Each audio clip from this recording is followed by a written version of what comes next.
Hello everyone, I hope you all are doing fine. Today we have with us Vishwajit and इन्होंने recently qualify किया है Maharashtra set. So let's know his preparation journey. देखते हैं आप इनसे क्या क्या सीख सकते हो. So let's welcome him. First of all, hi Vishwajit, how are you? हाँ, I am good ma'am. Okay, great. तो पहले तो आप मुझे बताइए कि क्या आपको याद है क्या स्कोर था आपके महाराष्ट्र सेट एग्जाम का? जी मैम 156 था। हम्म. अ, पार्ट ए में 58 थे और पार्ट बी में मतलब पेपर 1 में 58 और पेपर जी. 2 में 98 थी। Okay, wonderful. तो पहले तो आप मुझे बताओ कि जब आपने रिजल्ट को देखा स्क्रीन पे तो क्या रिएक्शन था आपका? एक्सपेक्ट कर रहे थे मैम या फिर सरप्राइज था? जी. मैम जब आंसर की आया था ना, हम्म. कि तब थोड़ा-सा लगा था कि नहीं होगा कि नहीं होगा, क्योंकि ओके. हम अभी बाउंड्री पे हैं। हाँ. तो थोड़ा था कि कैसा होगा क्या नहीं। फिर हाँ. बाद में कुछ क्वेश्चन मिले कि जो चैलेंजेबल थे, हुँ। तो फिर 3 क्वेश्चन चैलेंज किए थे मैम। तो उसमें से 2 एक्सेप्ट कर लिए उन्होंने। ओके, तो वंडरफुल। फिर जब हाँ, तब जब रिज़ल्ट आया ना मैम, तो मैंने बस इतना पढ़ा था कि वहाँ पे कांग्रेचुलेशन लिख के आया था। ओके, तो वही देख के मैम मैं इतना खुश हो गया था ना, जो पूरा 1 साल से था अंदर कि नहीं कुछ तो निकालना है, जी। वो हो गया। Okay, wonderful. एंड बताइए नेट की प्रिपरेशन कैसी चल रही है? आपने उस वो भी एग्ज़ाम दिया है? हाँ मैम, दिया है। ओके। तो पहले तो हम बात करते हैं थोड़ी-सी महाराष्ट्र सेट एग्ज़ाम की। आई थिंक आपने बहुत एक अच्छा स्कोर लिया है 58 स्कोर, बहुत ही बढ़िया स्कोर है। तो बताइए हाँ। पार्ट ए की तैयारी, सेक्शन 1 की तैयारी मतलब कैसे की जाए? कहाँ से किया था आपने? मैम वैसे तो आईएफएस में ऑफ़लाइन में उसके लिए अलग से 8-15 दिन के क्लास होते हैं। लेकिन मेरा कहना है मैम वो तो करना ही चाहिए, क्योंकि वहाँ पे आपको एक मिलता है कि प्रिपरेशन कैसा करना है पार्टी का। लेकिन उसके बाद भी मैम मैंने सबसे बढ़िया था कि मेरे पास पीवाईक्यू थे पूरे के पूरे महाराष्ट्र सेट के पार्टी के लिए। तो मैंने एक बार वो सब कुछ कर लिया था मैम। तो उसकी वजह से मुझे आइडिया आ गया था कि क्वेश्चन कैसे रहेंगे। तो आप थोड़ा बताना चाहोगे कि पार्ट ए में कुछ टॉपिक्स हैं जहाँ से फिक्स क्वेश्चंस हमेशा पूछे जाते हैं? बच्चे ने कम से कम इतना तो कर लिया। ऐसा कोई टॉपिक है वहाँ? हाँ मैम, वैसे टॉपिक तो है जैसे कि डीआई है ओके। मैथ में आता है। उसके हुँ। बाद रीज़निंग के कुछ क्वेश्चन्स रहते हैं, परसेंटेज वाले क्वेश्चन्स रहते हैं और आरसी पैसेज बोल के वो 5 क्वेश्चन आते हैं उसके ऊपर रीडिंग कॉम्प्रिहेंशन पे। वो ऐसे कुछ टॉपिक है मैम कि जो हर बार आते हैं हुँ, हुँ। और उसके अलावा जो रहते हैं जो हायर एजुकेशन पे रहते हैं, हाँ, तो वो आपको बस पीवाईक्यू से पता चल जाएगा कि कौन से पोर्शन पे ज़्यादा क्वेश्चन आते हैं। ओके। तो बेसिकली अगर किसी को पार्ट ए में अच्छे स्कोर लेके आना है तो अगर वो पीवाईक्यूज़ का प्रॉपर एनालिसिस कर ले, उनको सॉल्व कर ले, तो काफ़ी हेल्प मिल जाएगी। बहुत अच्छी बात बताई है आपने, बिल्कुल सटीक एनालिसिस दिया है कि डेटा इंटरप्रिटेशन आएगा, रीडिंग हाँ, कॉम्प्रिहेंशन आएगा। मुझे लगा 10 क्वेश्चन तो यहीं से आ जाएँगे हमारे। बाकी टॉपिक जी तो मैम। फिक्स्ड है, but yes students for that आपको सारे क्वेश्चंस रेफर करने होंगे। थोड़ी-सी भी अगर आपकी हुँ, प्रैक्टिस रहेगी, तो आपको आपका पेपर जम जाएगा। डियर जम इसके गया। पहले मैंने कैंडिडेट स्टूडेंट से बात की थी जिन्होंने मुझे बताया था कि पेपर 1 जो 1 घंटे में ले लिया जाता है। बताओगे आप हाँ, कितना टाइम लगता है पेपर 1 सॉल्व करने को? मैम वैसे इस बार के पेपर के लिए ज़्यादा टाइम लगा था, हुँ, लेकिन हुँ। अभी 1 घंटा टाइम मिलता है। तो ओके। उसमें से सबसे पहले जो हमारे जो श्योर शॉट वाले हम हुँ, जो हुँ। इसमें अच्छा कर सकते हैं, जैसे कि मेरा मैथ अच्छा था तो मैं मैथ वाले क्वेश्चन पूरे कर दिए थे मैंने। तो वो ओके। क्वेश्चन कर दिए। लास्ट में रखा था मैंने मैम आरसी पैसेज, क्योंकि वहाँ पे ना ऐसा होता है कि हुँ। कभी-कभी क्वेश्चन आपको मिल भी जाते हैं, कभी नहीं भी मिलते। वो हाँ। डिपेंड करता है कि आप कितना अच्छे से पढ़ते हो आरसी पैसेज। तो फिर वही है मैम कि पहले जो छोटे-छोटे क्वेश्चन है वो सॉल्व कर दो, हुँ, ज़्यादा हुँ। क्वेश्चन हो जाएँगे। अगर लास्ट में होगा भी कि टाइम थोड़ा कम है तो फिर उसको कॉम्पेंसेट हो जाएगा मैम। जी, जी। वंडरफुल। तो आई थिंक बहुत ही बढ़िया स्ट्रैटेजी थी कि आपको पता था कि मेरी स्ट्रेंथ तो मैथमेटिक्स है, तो मैं पहले उसके क्वेश्चंस को कर लेते हैं, ताकि बाद में आगे दिक्कत ना हो। एंड आप ठीक है। कॉन्फिडेंट हो जाते हो कि जब आपको लगता है यार मेरे कम से कम 30 क्वेश्चन तो सही हो चुके हैं, तो आप में हाँ, ऑटोमेटिकली वो कॉन्फिडेंस आपकी स्पीड ऑटोमेटिकली बढ़ने लगती है। तो बिल्कुल हाँ। सही बात है बच्चों, प्लीज़ याद रखें, आपको लगता है कि आपका आरसी आप बेटर कर पाओगे तो पहले रीडिंग कॉम्प्रिहेंशन कर लो, नहीं तो पहले मैथ सॉल्व कर लो। पर ये आपको समझ में आएगा जब आप लोग बहुत सारे पीवाईक्यूज़ प्रैक्टिस करोगे, उसके वीआईपीज़। बाद ही बिल्कुल, उसके बाद ही आप ये समझ पाओगे। दैट्स वंडरफुल डियर, बहुत बढ़िया स्ट्रैटेजी थी आपकी, क्योंकि 1 घंटा बहुत बार बच्चों को थोड़ा कम पड़ जाता है। पार्ट बी हाँ, में सफिशिएंट टाइम मिलता है, बट पार्ट ए में बहुत कम टाइम मिलता है। ओके। बढ़ते हैं पार्ट बी के प्रिपरेशन की तरफ। सेट देखा जाए तो नेट सेट का सिलेबस तो बिल्कुल सेम है, बट पैटर्न ऑफ क्वेश्चन अलग होता है। सेट में डायरेक्ट क्वेश्चन पूछे जाते हैं 2 मार्क्स के लिए, नो नेगेटिव मार्किंग। तो पहले तो आप मुझे बताइए कि अगर किसी को सेट क्वालिफाई करना है तो कितने units they should target? Ma'am मेरे ख़्याल से तो जितने ज़्यादा करोगे अच्छा ही है, लेकिन मिनिमम तो 8 करना चाहिए। क्योंकि कैसे? अब जब आप 8 यूनिट करते हो ना, तब आपको मतलब थोड़ा हो जाता है आपका कि आप क्वालीफ़ाई कर जाओगे। क्योंकि ओके। 8 में से भी मैम मैं सबसे ज़्यादा कहना चाहूँगा कि जो हमारे 5 यूनिट है स्टार्टिंग के, हम्म। जैसे कि बायोकेमिस्ट्री है, सेल बायो, ठीक है। Mol bio, cell signalling, dev bio, ये जो ये जो टॉपिक है ना, ये यूनिट हर किसी को करना चाहिए मैम। क्योंकि ये करोगे तो आपका पूरा का पूरा पेपर निकलने के सबसे ज़्यादा चांसेस है। एंड क्या आप मुझे बता सकते हो मास्टर्स में आपका क्या सब्जेक्ट था? मैडम मेरा मास्टर्स में ज़ूलॉजी था। ओके।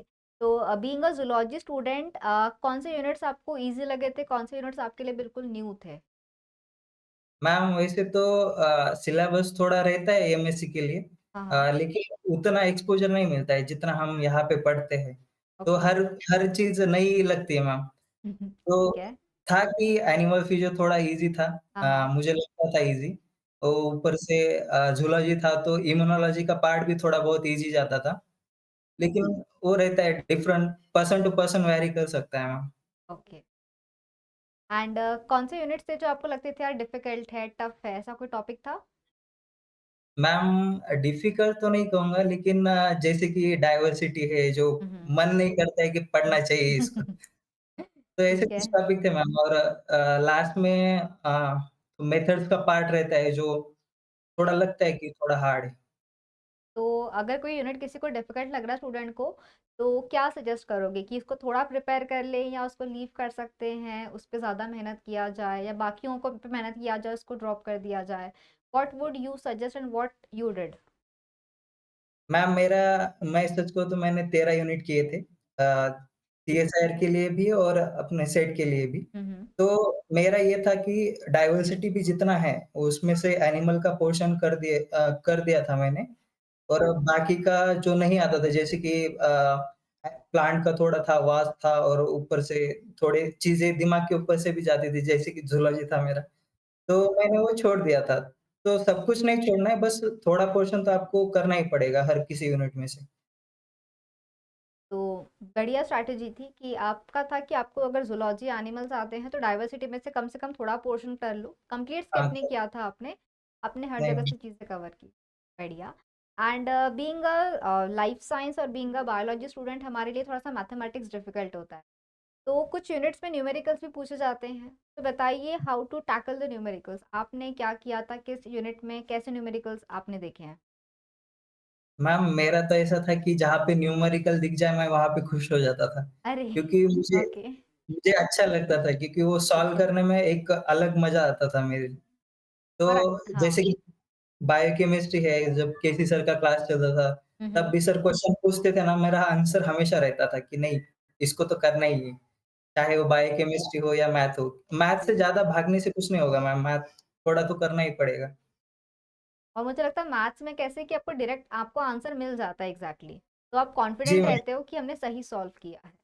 एक हाँ बार जी का मैम। थियरी में शायद हो सकता है कि कोई वर्ड नया लगे, कभी सेंटेंस समझने में टाइम लग जाए, बट मैथ्स में है कि गिवन आपके पास कुछ है, फॉर्मूला यूज़ करो एंड सॉल्व कर। तो ये जी तो बहुत मैम। अच्छी बात है कि मैथ्स आपका फ़ेवरेट, आपका नॉट फ़ेवरेट बट हाँ, आपको बहुत पसंद था, आपको आता है तो क्वेश्चंस आपने कर लिए सॉल्व। एंड बताइए during the preparation journey as we all से कि सिलेबस काफ़ी वास्ट है और बहुत सारी चीज़ें हमको याद रखनी है। तो कैसे आप रिवीजन करते थे कि आपने 13 यूनिट्स पूरे याद रख पाए हो? कैसे पढ़ाई करनी चाहिए? मैम जब क्लासेस चलती थी ना कि हुँ, हुँ। ऑफलाइन में सुबह 8 बजे से 2 बजे तक क्लास चलता था। ठीक है। उस टाइम पे ज़्यादा टाइम नहीं मिलता था, हुँ, तब जो टॉपिक अभी चल रहे उसको ही थोड़ा रिवाइज़ कर लिया। उसके बाद जो पिछला वाला कोई टॉपिक है जो हो गया हमारा, तो उसको थोड़ा-थोड़ा करके रिवाइज़ करना था। ठीक है। तो मेरा ऐसा था कि मैम मैं सुबह जल्दी उठता था, मेरा ऐसा था कि मैं 6 बजे उठ जाऊँगा, हुँ, साढ़े 6-7 बजे तक हो जाएगा। तो 7 से साढ़े 7 तक मैं 2-3 लेक्चर का तो मैं रिवाइज़ कर देता था। उसके बाद जब जब क्लास होता था 2 बजे, तो 2 बजे के बाद खाना खाने के बाद 4 बजे से बैठता था मैम, हुँ, तो रात के 9 बजे तक 8-9 बजे तक बैठता था मैं। तो ओके। रिवाइज़ करता था हुँ, हुँ, और उसके बाद जब क्लास खत्म हुई ना, तब ऐसा था मैम कि अ, जो लाइब्रेरी फैसिलिटी मिलती है आईएफएस में ऑफलाइन में, तो सुबह 7-8 बजे आ गए, रात को 7 बजे तक बैठ गए। बस इतना इतना ही था कि जितने ज़्यादा टाइम रिवीज़न कर पाऊँगा उतना सही है मेरे लिए। वंडरफुल।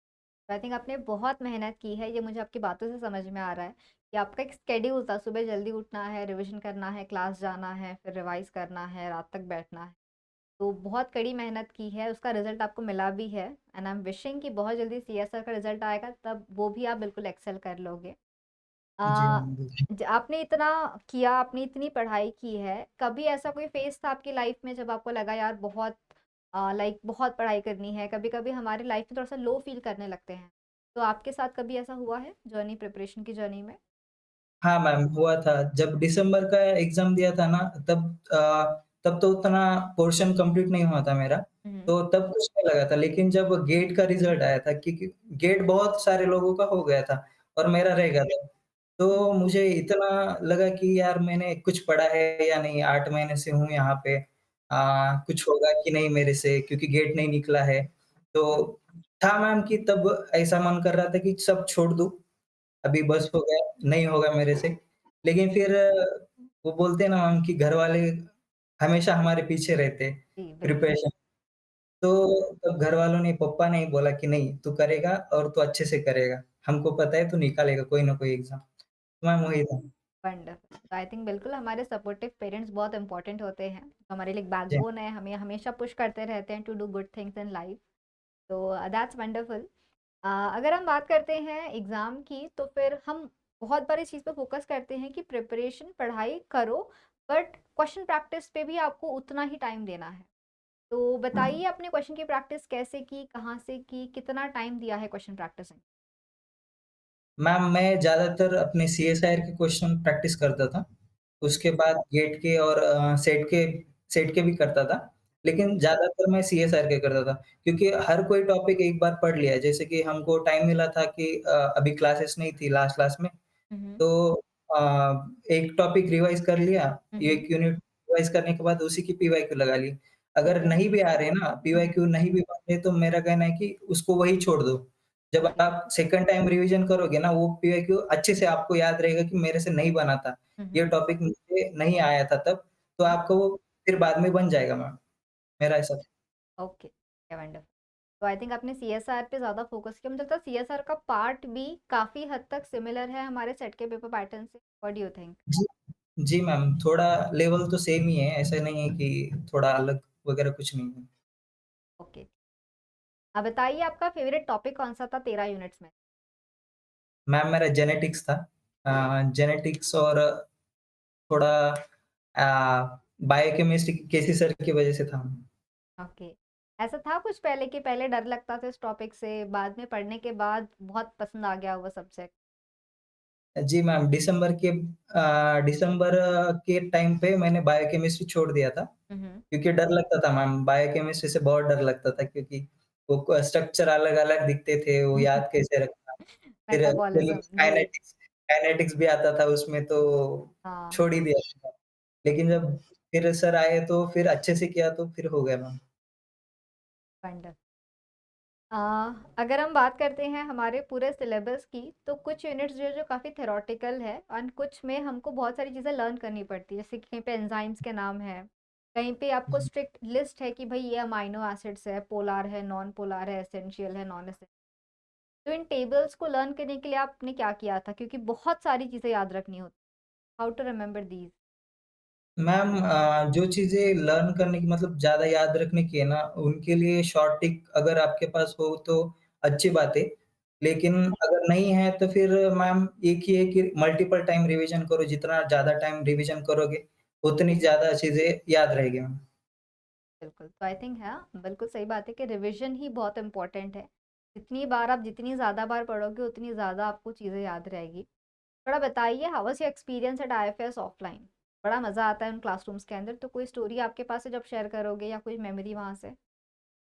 मैम मेमोरीज़ तो ऐसे बहुत सारे हैं लेकिन ऑफ़लाइन में ना जो एक्सपोज़र मिलता है वो घर पे नहीं मिलता है। जब मैं स्टार्टिंग प्रिपरेशन जब स्टार्ट कर रहा था, तब मैंने इसका ऑनलाइन का सब्सक्रिप्शन लिया था। तो घर पे काम लगते थे मैम, 1 महीना मैंने देख लिया कि होगा कि नहीं होगा। फिर ऐसा लगा कि नहीं अभी नहीं होगा तो फिर मैंने सीधा ऑफ़लाइन जॉइन कर लिया।